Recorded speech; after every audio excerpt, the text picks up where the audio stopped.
Can you tell us what is going on in the scene of that courthouse, which was, up until yesterday, surrounded by protesters? Hello? Hello, yes.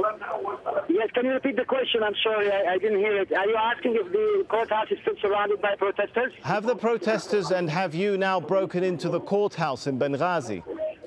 No. Everything is under control here. Basically, we are trying to organize civil committees to try to stabilize the situation, because it seems that Civil Islam is trying to preempt the events. We have confirmations that yesterday he gave instructions to his military commanders to distribute weapons in Benghazi before they run away, so that his premonitions or his speech at night that everybody's got arms, it had some elements of truth in it. Coupled with planned misinformation, they keep sending us information that AlJazeera is being bombed, Labrat next to Beirut is being bombed by the Air Force, is all false, which is obviously trying to weaken the morale and instill fear in people. However, I can say that AlJazeera is in the hands of the demonstrators. Everything is under control from AlJazeera all the way to Tobruk. Okay, just to clarify, not only AlJazeera, but is Benghazi now completely in the control of the protesters, Salahuddin?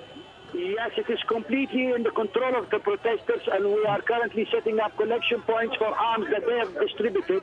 We have set the necessary committees, we have stipulated the places, and we are picking up those armaments as they come in. What has happened, Salahuddin? What has happened? It's going to take a bit of time, but it's a process. Right, what has happened to the security forces who were in two compounds inside Benghazi? Well, basically, the Libyan elements of them have escaped, most of them, and I think they've retreated to the airport area where they have another military camp there, or to the airport itself. Now, some of them are prisoners. Some of them are actually being held here.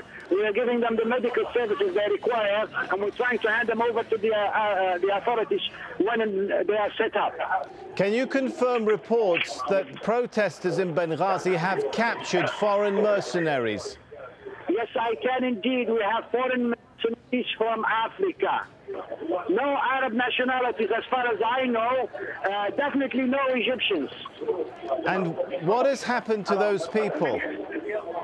Unfortunately, some of them probably are executed. All I can speak to you about is that I do have in my possession at least 8 prisoners. We are looking after them, we're hiding them, we're providing them with the necessary medical services and so on until we figure out. Some of them are Libyan, by the way, but the majority are mercenaries. We will try to, once they have been stabilized and everything, probably have an interview with them to see who sent them over, or who is paying them, or who their masters are. Describe to me then the scene now in Benghazi. You said people are in control, the security compounds have been overrun. What are people doing now? Well, basically, I can honestly say that it's still euphoric. People are still very happy. I have thousands in front of the courthouse. I have people running all over the place. We are trying to reestablish the media broadcasting, the local station. And if we can do that, maybe we can even try to get through to you. Everybody is trying to protect the basic needs. For example, the warehouses for the subsidized goods, the banks.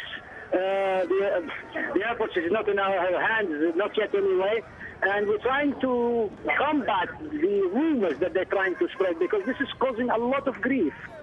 We've heard reports that some towns in the east have been cut off of water, electricity. How are your supplies, medical supplies? How are you faring? Well, honestly, Benghazi, we're okay. I've just been in contact with the central pharmaceutical company, which is responsible for supplying the hospitals, and they told me we need just the mechanism to supply the medications. We do have medications, but we don't have the mechanism, and we're not going to give anybody, because basically they're being sold otherwise. So we're trying to set up the mechanism for how to get those medications to the hospitals. No water shortage, no food supply shortage. Prices have risen. We have instructed the people that that should not be the case, and that people will be penalized if they try to abuse the system and try to make money out of the current situation. All right, Salahuddin Abdullah, a protester who's in the east of the country. Thank you very much for that update. Just to bring you up to speed now with what we've been hearing, incredible developments breaking out in Libya. We've spoken to two people in the east of the country, one in Al-Bayda and one in Benghazi, both of whom say those cities are no longer in the control of the government. They've been taken over by protesters who are trying to reorganize the city along civilian lines.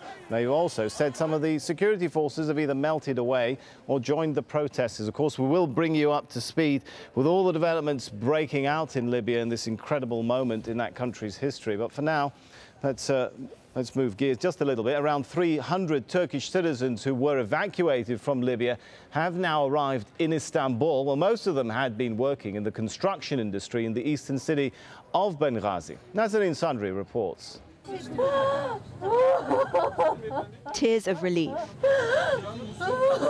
Men, women and children board a Turkish mercy flight out of the city Benghazi. They witness and experience some of the horrors in the city at the center of Libya's uprising. The experience that we had in Libya cannot be told. It could only be lived. Our construction site was ransacked by local people on Saturday night at about 3:15 in the morning. We were all ready for a situation like this. Everybody was sleeping in their daytime clothes. A few hours later, the sounds of the 300 passengers as they touch down in Istanbul, back on home soil.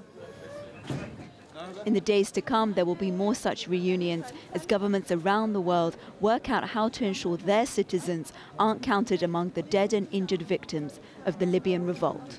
Nazanin Sadri, AlJazeera. Other foreigners being caught up in the chaos there. In another development, South Korea's foreign ministry says hundreds of Libyans have stormed the South Korean-operated construction site near Tripoli. Well, at least 17 people were reportedly injured. As with the Egyptian incident, South Korea's Land, Transport and Maritime Affairs Ministry is preparing to send special flights to the site if necessary. There are several South Korean construction camps in the Benghazi area.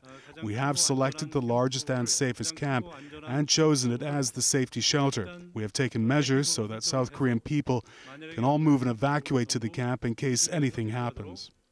Well, the French government has announced it's closing expat schools in Libya and urging French nationals to leave the country. Meanwhile, European foreign ministers will meet later on Monday to finalize a statement condemning the Libyan government's violent crackdown on protesters. An early draft of a joint statement has been released. It says the Council condemns the ongoing repression against peaceful demonstrators in Libya and deplores the violence and the death of civilians. Freedom of expression and the right to assemble peacefully are fundamental rights of every human being, which must be respected and protected.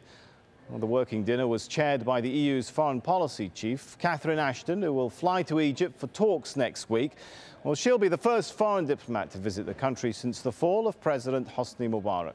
She said she's also concerned over the continuing violence in Libya. Really worried about what's happening in Libya at the present time. We've been urging restraint. We continue to do so.